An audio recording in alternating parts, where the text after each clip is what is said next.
नमस्कार। झुंझुनू जिले को यमुना जल समझौते के तहत पानी देने की मांग अब जोर पकड़ने लगी है। किसान 1994 में 5 राज्यों के बीच हुए यमुना जल समझौते के तहत झुंझुनू जिले को पानी दिलवाने की मांग को लेकर गांव-गांव धरना दे रहे हैं। किसानों ने पिलानी इलाके के करीब 1 दर्जन गाँव में यमुना नहर के पानी की मांग को लेकर ट्रैक्टर मार्च निकाला। साथ ही 300 ट्रैक्टर के साथ बेरी, बिशनपुरा, लिखवा, छापड़ा, केहरपुर, हमीनपुर, डुलानिया, नगोटरी, मोरवा, पाथड़िया गांव में ट्रैक्टर मार्च निकाला गया है।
किसानों ने बताया कि यमुना का पानी लाने को लेकर 2 साल 2018-2022 में डीपीआर बनाई गई थी, लेकिन 31,000 करोड़ की डीपीआर को टेक्निकल अप्रूवल दिलवाने और हरियाणा से एमओयू करवाने की मांग सरकार से लगातार की जा रही है। हमारे सहयोगी इम्तियाज हमारे साथ जुड़ रहे हैं ज्यादा जानकारी के साथ। इम्तियाज, ये पूरा मामला अब बढ़ता जा रहा है और एनडीटीवी भी लगातार इस पूरे विषय को कवर कर रहा है। एक बड़ा एक तरीके से संघर्ष किसानों द्वारा किया जा रहा है। 30 सालों से यमुना के पानी का इंतजार यहाँ के किसान कर रहे हैं।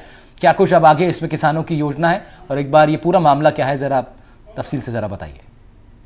देखिए, पूरा मामला 1994 में यमुना जल समझौता हुआ था, जिसको अब करीब 30 साल हो चुके हैं और 30 सालों से लगातार झुंझुनू का किसान है वो ये मांग उठा रहा है कि यमुना का पानी है वो झुंझुनू जिले को मिले, क्योंकि यमुना का जो समझौता हुआ था वो हरियाणा और राजस्थान के बीच हुआ था, जिसमें राजस्थान के 5 जिले थे। प्रमुख रूप से झुंझुनू, चूरू और सीकर जो शेखावाटी बेल्ट है उनको पानी मिलना था, लेकिन बार बार सरकार अदल बदल होने के कारण एमआईयू नहीं हो पाया। लेकिन इस बार किसान हैं वो इस बात से संतुष्ट हैं क्योंकि तीनों जगह है वो बीजेपी की सरकार है। राजस्थान में बीजेपी की सरकार है, हरियाणा में भी, और केंद्र में जो सरकार है वो भी बीजेपी की सरकार है। तो तीनों ही सरकारें बीजेपी के होने के नाते किसानों की जो आस है वो कहीं ना कहीं इस बात से जगी है कि हरियाणा सरकार है वो एमओयू करे और जो झुंझुनू जिला है उनको जो समझौते के तहत जो हुआ था वो पानी कहीं ना कहीं झुंझुनू जिले को मिले। इसमें खास कारण एक ये भी है क्योंकि झुंझुनू जिला है वो डार्क जोन में जा रहा है। 8 उपखंड क्षेत्र हैं और सभी उपखंड क्षेत्र हैं वो डार्क जोन घोषित हो चुके हैं। तो कहीं ना कहीं यहाँ का किसान है वो खेती को लेकर जो नहर का पानी है वो मांग रहा है।